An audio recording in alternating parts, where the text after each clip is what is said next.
Sanjaya uvāca tam tathā kṛipayāviṣṭam aśru-pūrṇākulekṣaṇam Viṣīdantam idaṁ vākyam uvāca Madhusūdanaḥ. This chapter begins with Sanjaya, the narrator, describing Arjuna's feelings of deep sorrow and confusion. Arjuna, a great warrior, is standing in the middle of the battlefield, overwhelmed by the thought of fighting his own relatives and teachers. He is filled with sadness and doubt about whether this battle is the right thing to do.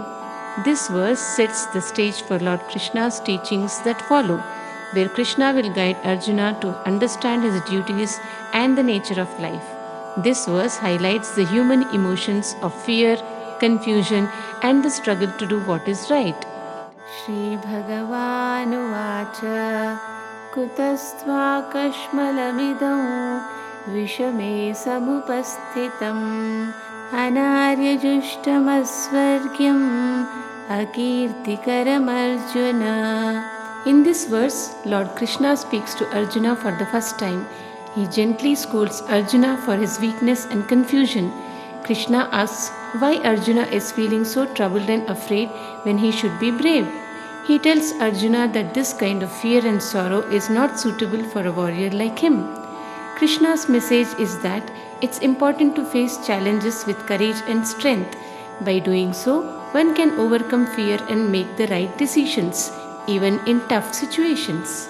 Klaibyam asmagamah partha naitattvayupapadyate kshudram hridaya daurbalyan tyaktvotishtha parantapa. In this verse, Lord Krishna continues to encourage Arjuna. He tells Arjuna that his fear and hesitation are not worthy of a great warrior.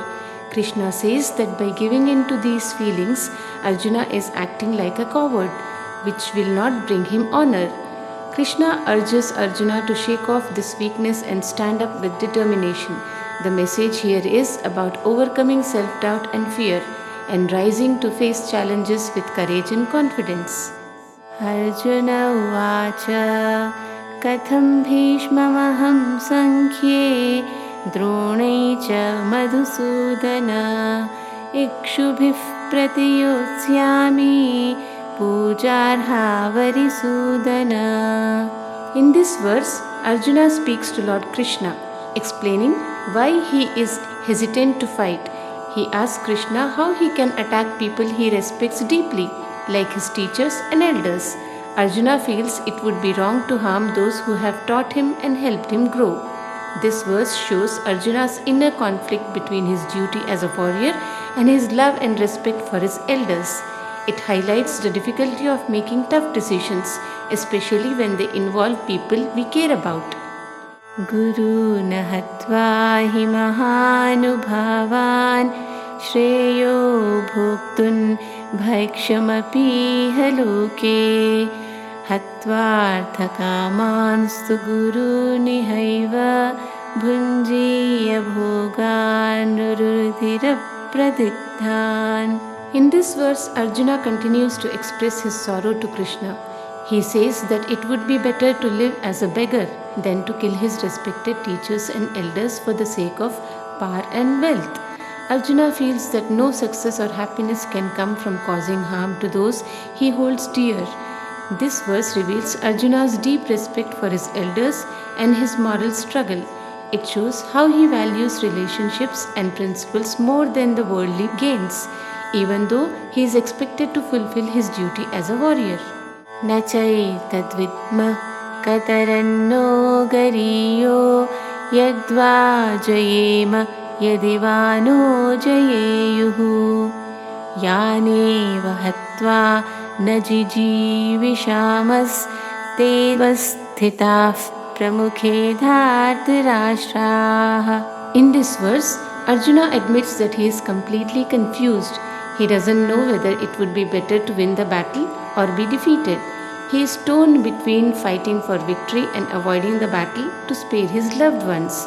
Arjuna feels lost because either choice seems painful and wrong to him. This verse shows Arjuna's deep uncertainty and highlights how difficult it can be to make decisions when the outcome is unclear or when both options seem equally bad. It reflects the human experience of facing tough choices and not knowing which path to take. कार्पण्यदोषोपहतः स्वभावः पृच्छामि त्वां धर्मसम्मूढचेताः यच्छ्रेयस्यान्निश्चितं ब्रूहि तन्मे शिष्यस्तेऽहं शाधि मां त्वां प्रपन्नम्. In this verse, Arjuna finally surrenders to Lord Krishna. He admits that he is overwhelmed with sorrow and confusion and doesn't know what the right thing to do is. Arjuna asks Krishna to guide him, saying that he is now Krishna's student and will follow his advice. This verse marks a turning point where Arjuna seeks wisdom beyond his own understanding. It shows the importance of asking for help when we are confused or lost and being open to learning from others who have more knowledge and clarity. Nahi prapashyami mamapnudhyat yacchokamuchchoshanamindriyanam avapya bhūmāvasapannamriddham rajyam suranam api chādhipatyam. In this verse, Arjuna tells Krishna that no amount of worldly success, even ruling the entire earth or heaven, could make him feel better. He is so deeply sad that he believes nothing can lift his spirits or ease his pain. This verse shows how Arjuna's sorrow goes beyond material desires. It teaches that true happiness cannot be found in external things like wealth or power, but must come from within, often requiring wisdom and understanding to overcome internal turmoil. Sanjaya uvāca evamuktva rishikesham gudakesha parantapa nayotsya iti govindam uktva tushnim babhuvaha. In this verse, Sanjaya, the narrator, describes Arjuna's state. After expressing all his doubts and fears, Arjuna declares that he will not fight and then becomes quiet. This shows Arjuna's deep inner conflict and his decision to avoid the battle even though he knows it's his duty. This moment highlights Arjuna's struggle between his emotions and his responsibilities. It teaches us that sometimes when we are overwhelmed, we might feel like giving up, but it's also a moment where we need guidance to find the right path forward. Tamuvāca rishikeshah प्रहसन्निव भारत सेनयोरुभयोर्मध्ये विषीदन्तम् इदं वचः. In this verse, Krishna, with a compassionate smile, begins to speak to Arjuna, who is deeply troubled and sitting between the two armies. Krishna's gentle smile indicates his understanding of Arjuna's confusion and his readiness to guide him. This verse sets the stage for Krishna's teachings that will follow, showing that when we are in doubt or distress, a wise guide can help us see the situation more clearly and find the strength to move forward. It emphasizes the importance of compassion and wisdom in offering guidance to those in need. Śrī-bhagavān uvāca aśru-pūrṇākulekṣaṇam pragyāvādanscha bhāṣase gatasunagatasunśca nānuṣochanti panditaha. In this verse, Lord Krishna begins his teachings by gently correcting Arjuna. Krishna tells him that while Arjuna's words may sound wise, he is actually mourning unnecessarily. Krishna explains that a truly wise person understands that life and death are part of a larger cycle and doesn't grieve for either. This verse teaches us that wisdom involves seeing beyond our immediate emotions and understanding the deeper truths of life. It encourages us to stay calm and clear-minded, even in difficult situations, by recognizing the bigger picture. न त्वेवाहं जातुनांसं न त्वं नेमे जनाधिपाः न चैव न भविष्यामः सर्वे वयमतः परम्.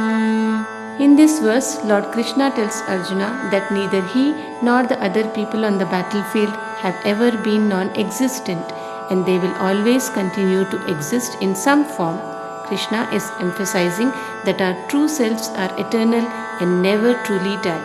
This verse helps us understand that while our physical forms may change, our essence remains constant.